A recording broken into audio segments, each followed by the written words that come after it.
Káàbọ̀. Good evening and welcome.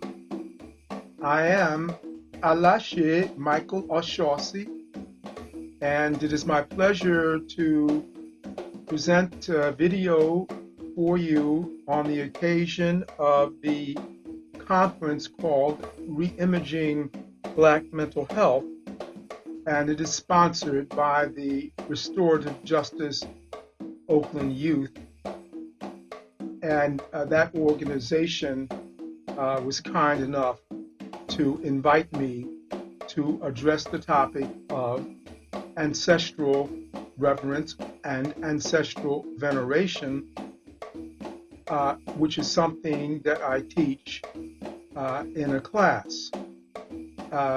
My experience has been about 35 years doing this particular class, and I began in the 1980s to participate in the Yoruba religion, and my particular branch of it is called Lukumi, or Santeria Lukumi, and it is the Afro-Cuban version of Yoruba religion. But we're all very closely entwined with the Nigerian version of the authentic Yoruba religion, which is called Ishishe Alagbaye. Ishishe Alagbaye. And it is important for this conference because ancestral veneration and ancestral respect, rituals and practices are very much a part of all Western Central African traditions from which we draw our heritage, and it is my pleasure to share some of those ideas with you. Now, I am trained and educated. My terminal degrees are in the field of psychology and in law. I have a Ph.D. in the field of clinical and forensic psychology and a degree in law from the University of California, Bolt Hall in Berkeley, California. But more importantly, I have been involved with African traditional religion as a bicultural practitioner. Obviously, I'm African American, but I participate in the African traditional heritage that we have as well.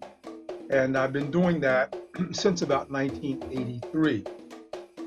Around 1989, I was deeply initiated in Yoruba Lukumi as a priest of the Orisha, or the deity Oshoosi, and Oya. Those two are my Olori. They are like my guardian angels in the religion. But regardless of what version of the religion you might be in, or you might find someone practicing, the ancestral veneration part is very central to it all. The good thing about it, especially for our audience and the audience of my class, which are basically African American and Afro-Latinx people generally, and for this occasion, African American men and boys in particular. The good thing about our focus here today is that one does not need to participate in the religion, any African traditional religion as a whole, and they're all very beautiful and very rich spiritually and psychologically, in order to participate in the ancestral veneration part of it. So without further ado, I will share a screen with you that gives you an idea of the type of class that I teach and how to reach me if this subject appeals to you. As you will see, it's Yoruba, Orisha, Ifa religion. And we can show this a little later in our presentation today, just so that you will be reminded. Now, it is also possible that you can get more information on this particular class by going to my website. And my website is called Oshoosi.com. You must imagine little dots under those three O's, and that changes the O sound to aw sound, like AW. So it's Oshoosi.com, African American Liberation Theology. And this is a picture of me at the cathedral in Cobre, Cuba, which is near Santiago de Cuba. And this is the cathedral for the Orisha we call Oshun. And Oshun is the matron deity of all of Cuba, all of it. When you get to this website, oshoosi.com, you can reach me by contacting me at the contact page. So with that, I should like to begin in earnest to describe to you what ancestral veneration using the Yoruba model, and particularly the Afro-Cuban version of the Yoruba model, how that really works and how you can participate in the ancestral part of it, whether or not you're religious at all. You may not believe in God and deities, but you certainly cannot deny that you have physical and cultural ancestors.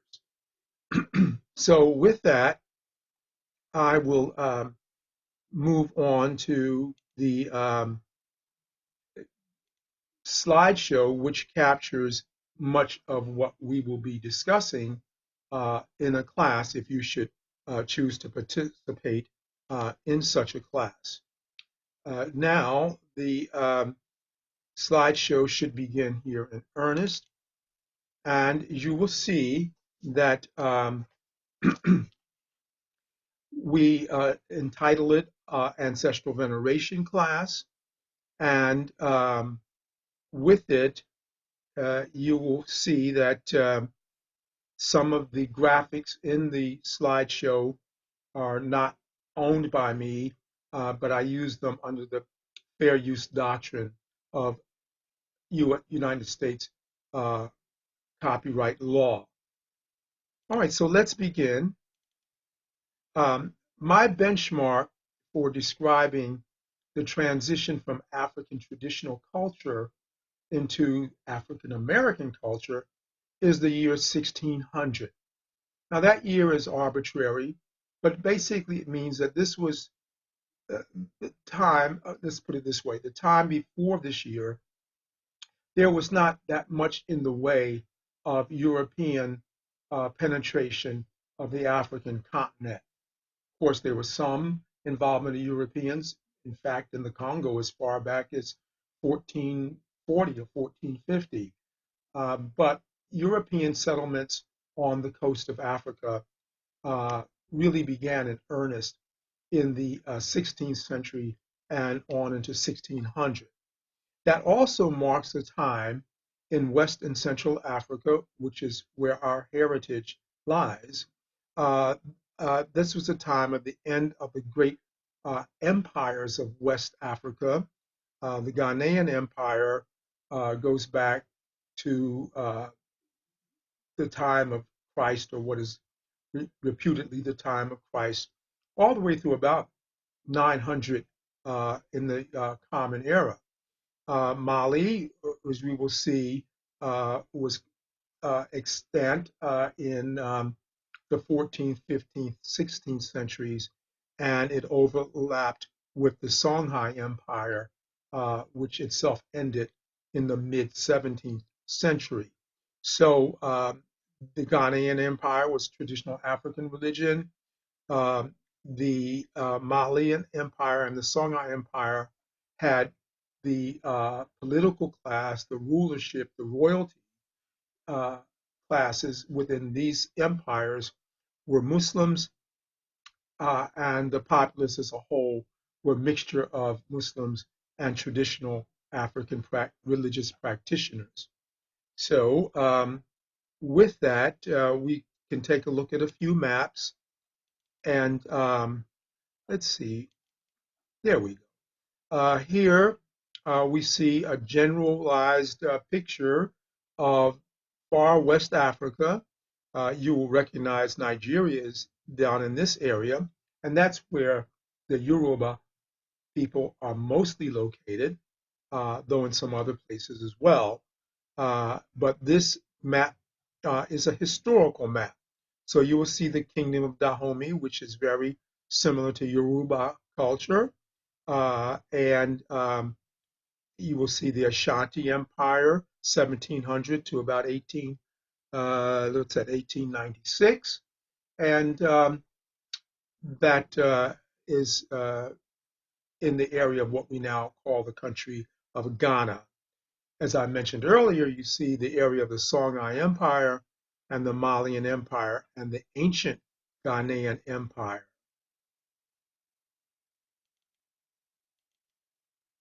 And there we go.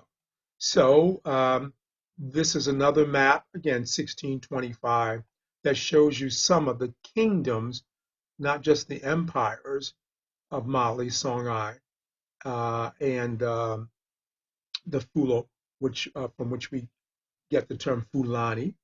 Um, but you will see even Morocco, and it's interesting because Morocco, the country of Morocco, is far to the north along the Mediterranean coast, but the actual empire was much further south. Now, we're going to also see here that uh, the continent of Africa has several ecological zones. There's the Mediterranean Rim culture, which included uh, Lower Kemet and the Barbary coast and Libyan coast. And of course, this is mostly the Sahara Desert. But here we have the Sahel and the savanna grasslands, and the grasslands are also depicted in green. And when we get into the woodland areas, all this is again east to west.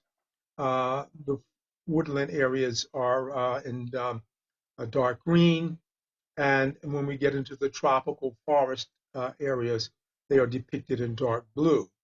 I like this map because it will show you quite clearly where the roots of the African American and Afro Latino people, whether they're in Cuba or Puerto Rico or the United States or Mexico or the northern part of Brazil and Venezuela, and so on. Uh, we are all from this western one third, from Senegal in this area all the way around the western one third, including the Congo and the area which is now called Angola.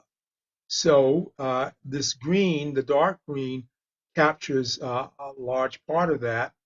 Of course, we had ancestor um, contributions from other parts of Africa as well, but they're relatively minor in terms of their numerical contributions. The Yoruba were highly represented in Cuba and in Brazil, not so much so in the United States. I add this map only to show you that this is what Africa's polities would look like if they were if the lines of demarcation or the boundaries were along ethnic, national, and ethnic tribal groupings. There would be hundreds and hundreds of them. But just notice that again, in this western one third of the African continent, we have the highest concentration of people that are on the African continent.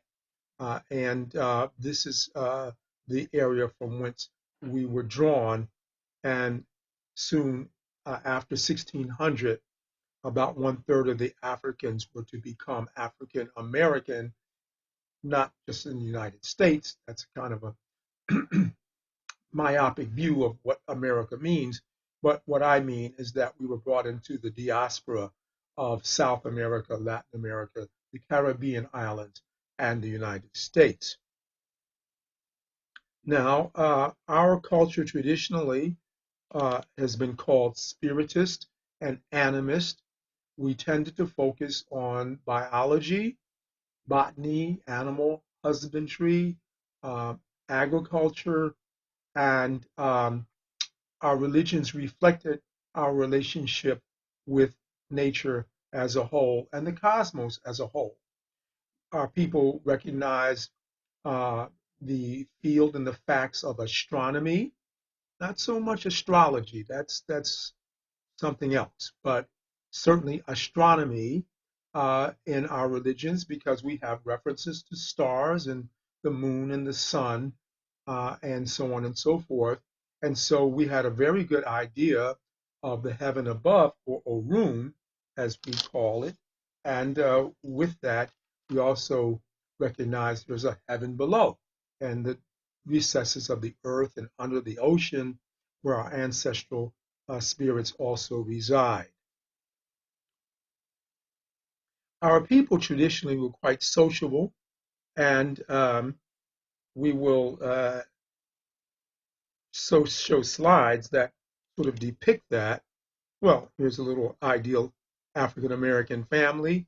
The families were the bedrock of African culture, and with that, let's see if we can uh, come up with other depictions. Yes, here we have our habits of and our memes of culture and our folk ways of celebration and dance and spirituality and drumming and artistry. It's almost like everything the African man and woman touched became art. And so we were very culturally rich in our legacy and in our history. And we all had, regardless of the African tribal culture involved, one thing was common, and that was that we always venerated our honorable ancestors. Now, we not only had levity and good times in life, but our people, like any people anywhere else in the world, experienced malevolent forces in the natural world and in the social world and the political world and in every respect. And we had to come up with means of coping with malevolent forces and developments in our lives. And so we recognize that, and that sometimes these malevolent forces could bring problems and disharmony.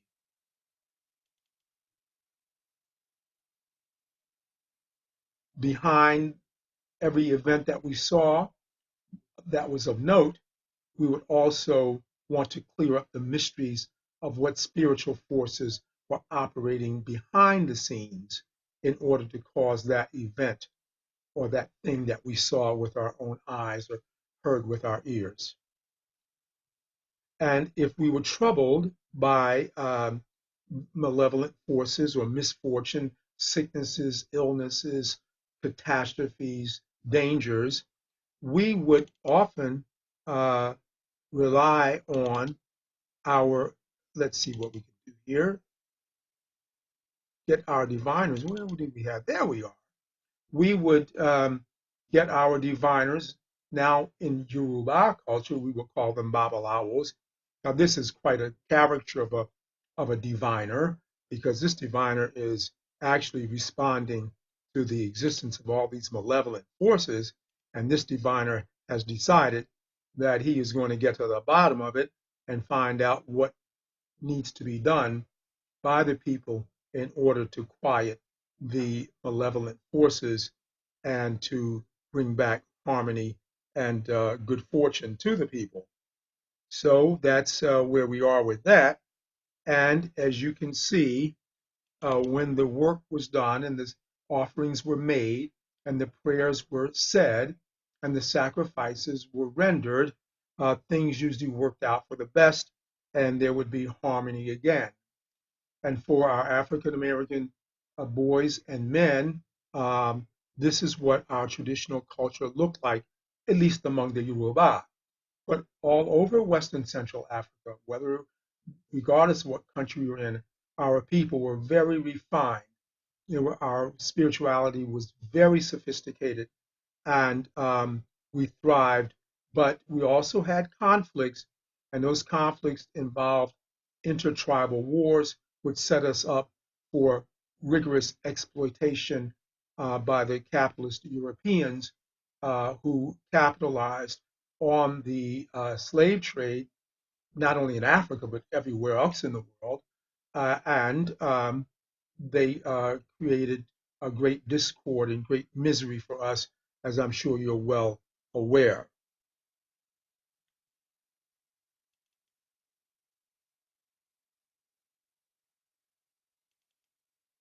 Well, after the problems were resolved, it appears that most people were very happy and life went on thriving. We were productive, we were reproductive, and we left behind good children. You see, from West and Central Africa, these were the main routes in which a full third of the African population was caught up in the Atlantic slave trade. And here we have the United States, of course, uh, and Cuba and Jamaica, uh, Haiti, and the northern part of South America, as well as many parts of what is now called Brazil. Now, we did not take to slavery lightly, and we resisted slavery um, at every opportunity. These were some of the slave pens that we were kept in.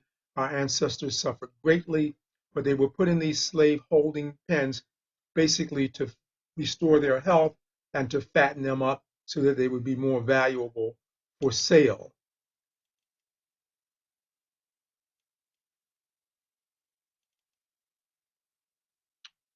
It appears that, let's see here, my slideshow appears that it wants to freeze for a moment there. But you see, the Atlantic slave trade was particularly brutal, and it was particularly dehumanizing, unlike traditional slavery, because it was a slave system that was built into the heart of capitalism, and thus it was slavery on a truly industrial scale. The women were more often than not sexually abused and raped.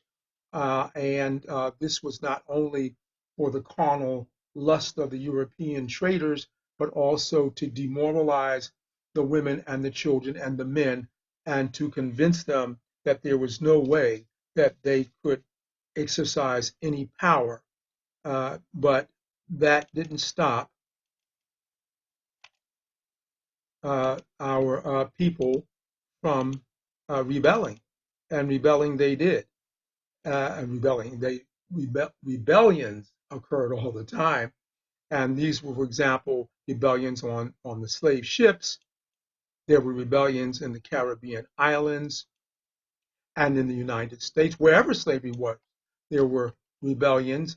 Slaves used every possible means that you could imagine to get out of slavery, and quite often they were successful.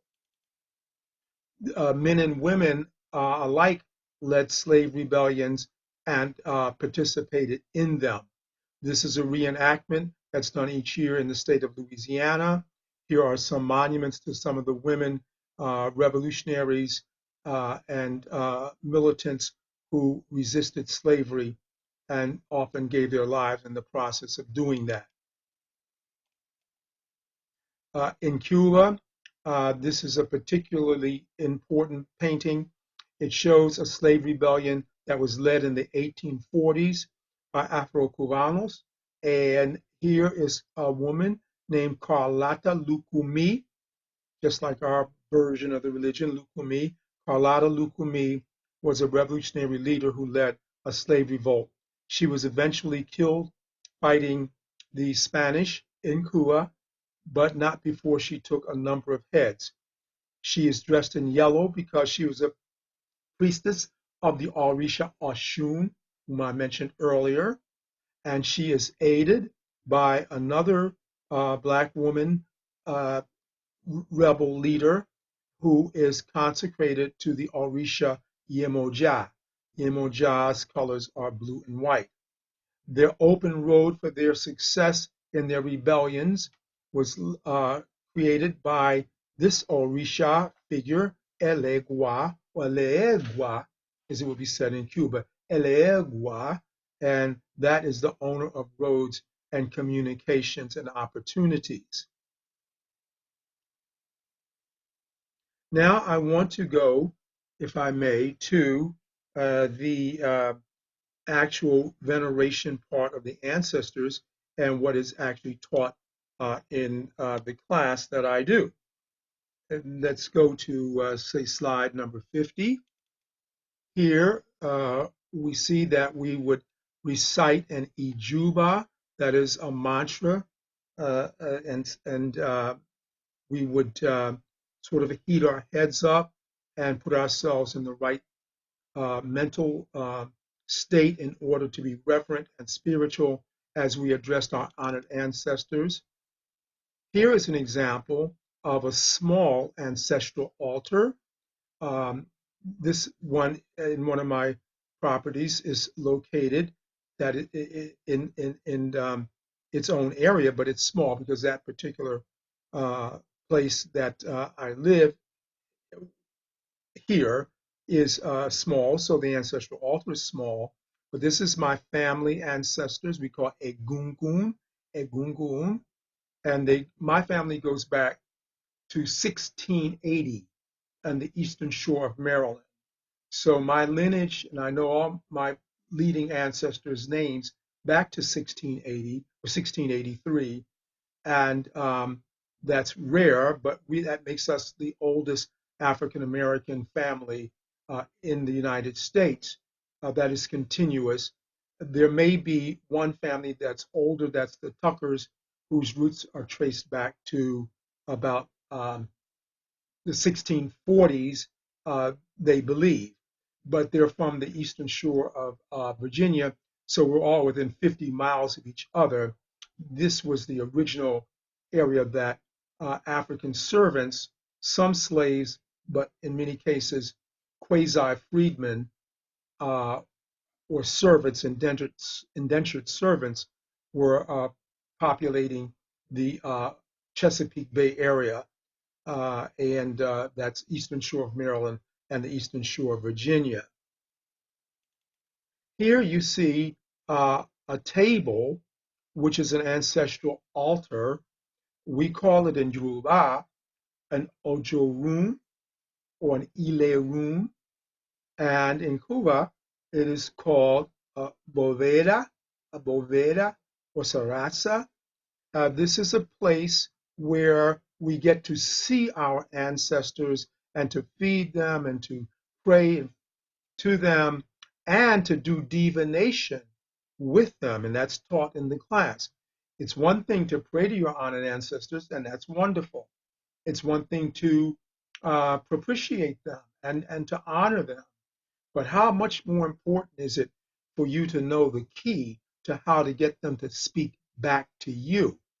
I don't mean intuition or people's claim to intuition. I don't mean meditation. I mean literal communication with your ancestral spirits. And that's what we mean by divination.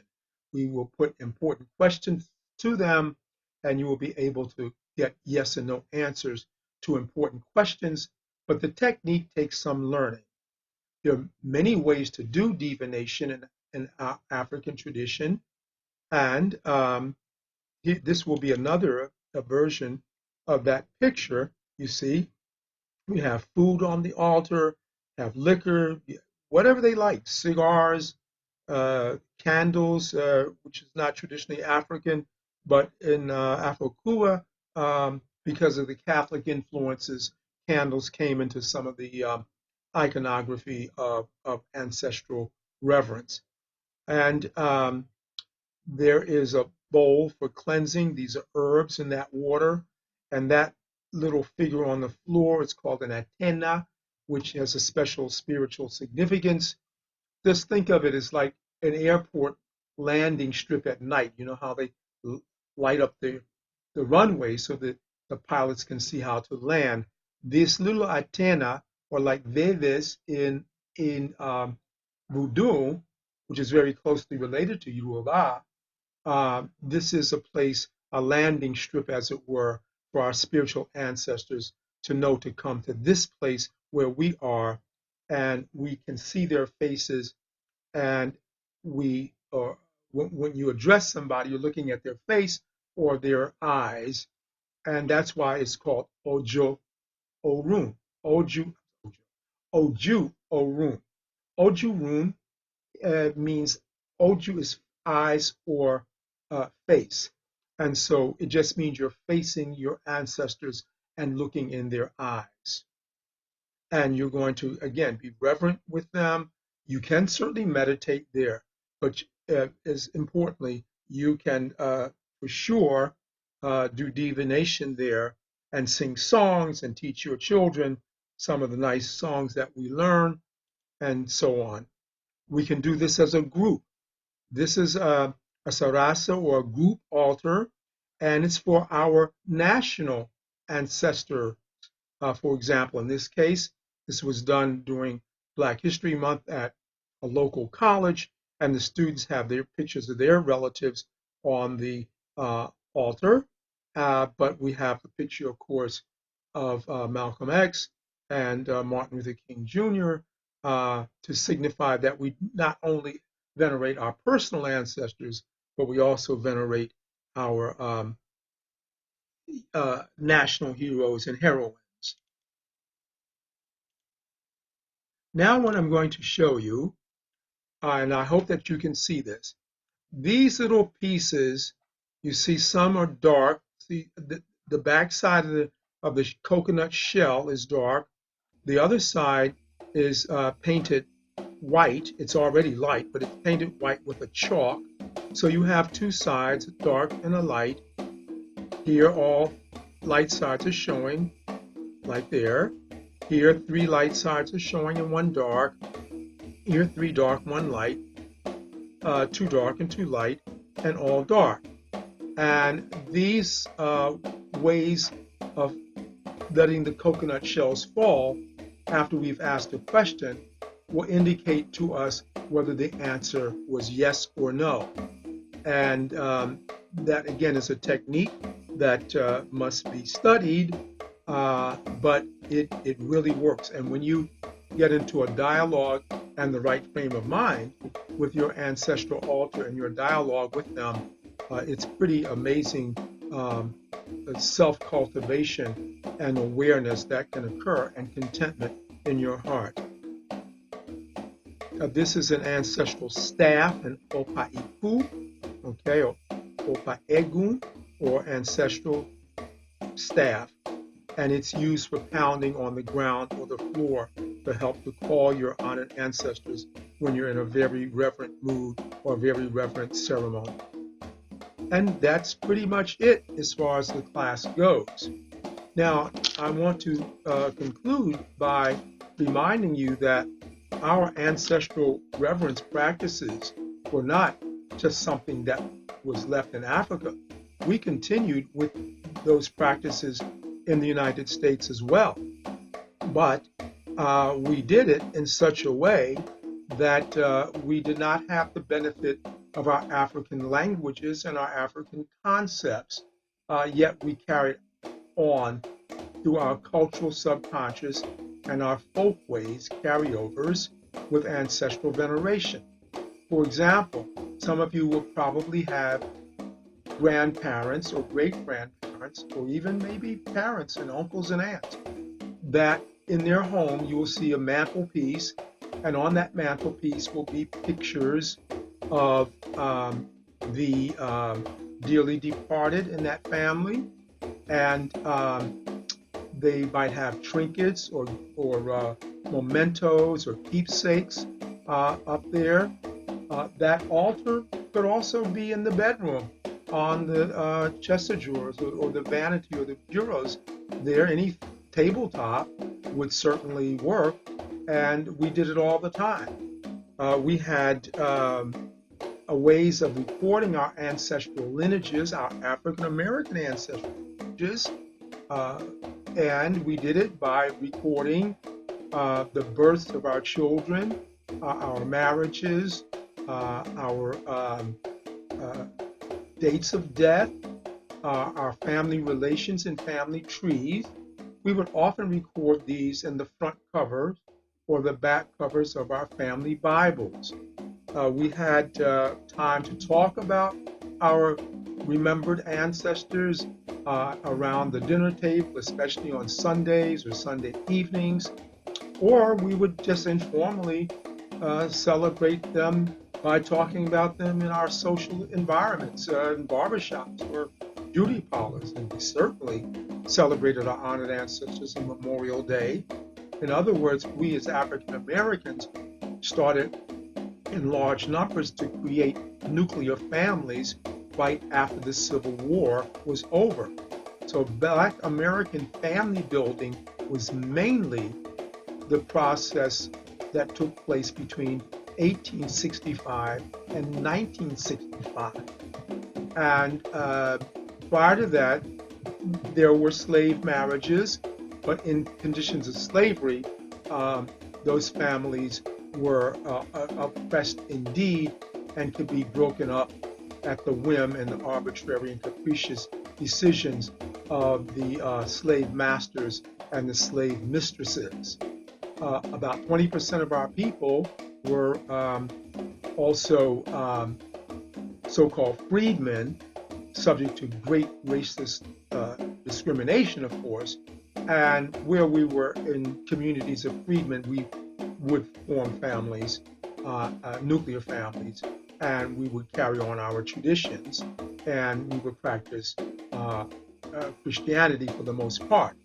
But again, in our subculture, we continue with African folkways, the way we talk, the way we sing, the way we heal ourselves, the way we enjoy ourselves, and the way we raise our children.